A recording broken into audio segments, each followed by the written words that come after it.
السلام عليكم ورحمة الله وبركاته. أسعد الله أوقاتكم بكل خير وبكل سعادة. أخباركم عاملين إيه يا رب؟ تكونوا كلكم بخير وهنا وسعادة دائمة يا رب.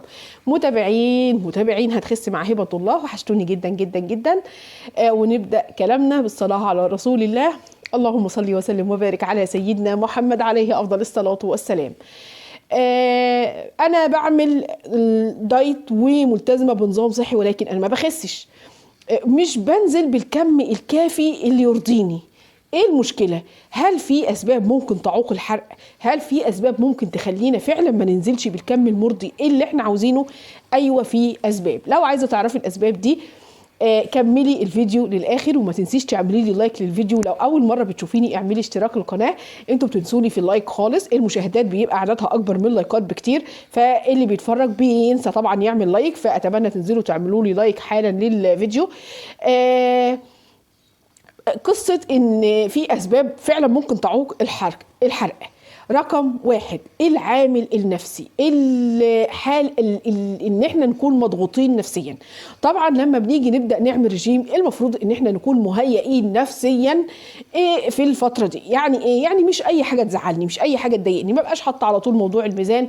انا خسيت، انا ما خسيتش، طب انا بقالي كام يوم بعمل رجيم انا ما خسيتش ليه؟ انا لبسي ضيق عليا ليه؟ انا مش عارفه البس الفستان اللي انا عاوزاه ليه؟ زعلانه مع ده في مشكله، في مشاكل عندي في البيت، ماشيه على الرجيم، ولكن باجي وقت الميزان ما بلاقيش نفسي نازله بالكم المرضي اللي يرضيني، او في حاله ثبات على الميزان. بيكون طبعا رقم واحد العامل النفسي. كلنا طبعا عارفين ان في هرمون كده محترم وابن ناس، مش ابن ناس قوي، ده رزل ورخم يعني، اسمه هرمون الكورتيزون.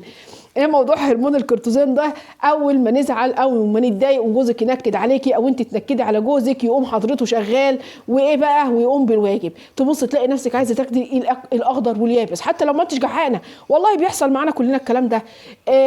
تبص تلاقي انا مش جعانه ولكن عايزه اكل حاجه حلوه، عايزه اكل تورته، عايزه اكل شوكولاته، عايزه اكل جاتوه، عايزه وانا مش جعانه. ايه؟ طبعا هرمون الكورتيزون شغال بسبب العامل النفسي اللي احنا فيه. وده كتير جدا هيلاقي فيه السبب ده، ان انا بكون متضايقه او زعلانه وقمت خلاص خربت الدنيا. في كتير جدا من المتابعين بيخشوا يقولوا لي الكلام ده، كان عندي مشكله ما وزعلت واتضايقت وبصراحه يعني كلت الاخضر واليابس. فيبقى رقم واحد عشان ننزل بالكم اللي يرضينا او نبقى مرضيين عنه، العامل النفسي. ظبطي العامل النفسي بتاعك، نكون ريلاكس، نكون هادين. لازم نعرف ان الدنيا دار ابتلاء، مفيش اي حاجه تزعلنا، مفيش اي حاجه تضايقنا. ارمي ارمي ارمي ارمي كله ورا ظهرك، مصلحتك نفسك صحتك، وبعد كده محدش هينفعك تاني. تمام؟ طيب ايه هو بقى رقم اتنين؟ رقم اتنين الشاي والقهوه. الكافيين سهم ذو حدين. طيب ما انت يا هبه قلت لنا ان الكافيين والشاي والقهوه بينشطوا الحرق، ده حقيقي، ولكن سهم ذو حدين ازاي؟ يعني احنا اولا ايه المشروبات اللي فيها كافيين؟ عشان بس في ناس كتير مش عارفين. الكافيين موجود في القهوه اللي هو البن، في الشاي، في النسكافيه البلاك. طيب احنا مسموح لينا 2 في اليوم، 2 مش من كل نوع. احنا كده دمرنا الدنيا. مش معنى كلام 2 قهوه 2 شاي 2 نسكافيه، لا طبعا 2 من ال3 انواع دول، يعني شاي وقهوه خلاص كده، نسكافيه وقهوه خلاص كده، 2 قهوه خلاص كده، 2 شاي خلاص كده. المهم ان انا ما اكترش عن مشروبين 2. بنكتر بقى عن كده هتبص تلاقي عامل لك حاله ثبات وزن، وجسمك ما بينزلش بالكم المرضي اللي انت عاوزاه.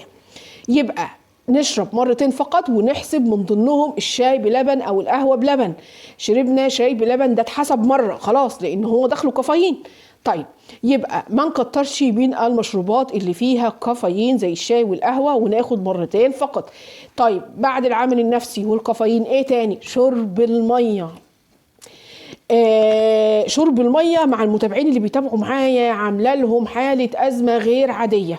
انا ما بقدرش اشرب ميه، لازم تبقي فاهمه، بعيدا عن الرجيم وبعيدا عن الدايت وبعيدا عن اي شيء، الميه اساسي. ربنا قال وجعلنا من الماء كل شيء حي. الاجهزه بتاعت جسمك، الكليه بتاعتنا ودماغنا ومخنا وقلبنا وكليتنا، ده احنا كده هنخش في الاعضاء بتاع جسمنا، والاجهزه اللي في جسمنا كلها مش هتشتغل مش هتشتغل صح الا لما تشربي ميه. فبعيدا عن الرجيم وبعيدا، جسمك كده كده محتاج ميه. فلازم نشرب 3 لتر ميه على مدار اليوم. هتبقي ملتزمه بالرجيم وملتزمه بنظامك بالظبط وما بتشربيش ميه، هتيجي اخر الاسبوع مش هتلاقي النتيجه المرضيه اللي ترضيكي في النزول. هتلاقي نزول ضعيف، نازله جرامات، او ما نزلتيش خالص، او ثبات وزن، او من ضمن الاسباب عدم شرب الميه. ايه تاني اللي بيعوق الحرق معانا؟ النوم، عدم تظبيط النوم. الناس اللي بتفضل صاحيه طول الليل ونايمه طول النهار، حضرتك بتلخبطي هرمونات جسمك، بتلخبطي هرمونات جسمك. موضوع ان افضل صاحيه طول الليل ونايمه طول النهار ده من ضمن الحاجات اللي بتعللنا هرمون الكورتيزون جدا. دايما تلاقوا الناس اللي حياتهم طبيعيه بيناموا بالليل وبيصحوا بالنهار زي ربنا ما امرنا في القرآن. الليل للسكن والنهار للمعاش والشغل. بتلاقي الشهية بتاعتهم متظبطة، مش زي الناس اللي خدت على ان قلبت حياتها، يعني قلبت الآية الكونية، قلبت الكون اللي ربنا خلقنا عليه.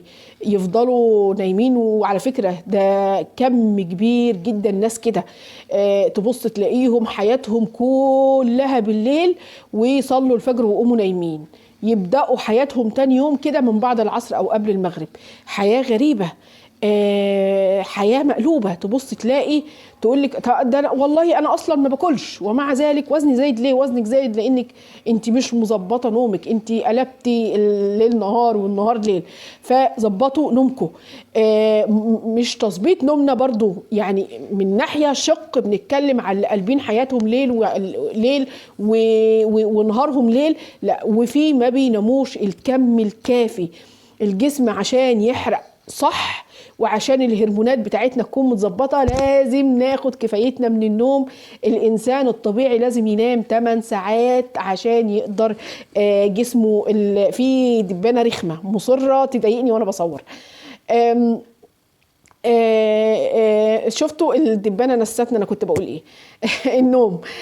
لازم ننام 8 ساعات عشان جسمنا يحرق بالكيفية الصحيحة. طيب ناخد بالنا من الحاجات اللي احنا ذكرناها دي عشان ان شاء الله بإذن الله هنلاقي نتيجة كويسة مع الحياة الصحية ومع الأكل الصحي. وطبعا ما ننساش الرياضة أساس حياتنا، مفيدة جدا جدا، هتنشط الدورة الدموية، هتظبط معانا السكر، هتخليكي انت نفسك حالتك النفسية لما الواحد بيبقى متضايق او زهقان. لو الواحد قام كده بدل ما يقوم يفتح التلاجة وياكل الأخضر واليابس، خد بعضه مثلا وخرج او نزل مشي نص ساعه او ساعه، بيلاقي الحاله النفسيه اتحسنت والحاله المزاجيه اتحسنت والدنيا اتظبطت معاه. ربنا يا رب يسعدكم ويفرح قلوبكم جميعا، واتمنى اشوفكم على خير. واتمنى لو الفيديو عجبكم تعملوا لي لايك للفيديو، ولو اول مره بتشوفوني اعملوا لي اشتراك للقناه. واشوفكم على خير في الفيديو القادم، والسلام عليكم ورحمه الله وبركاته.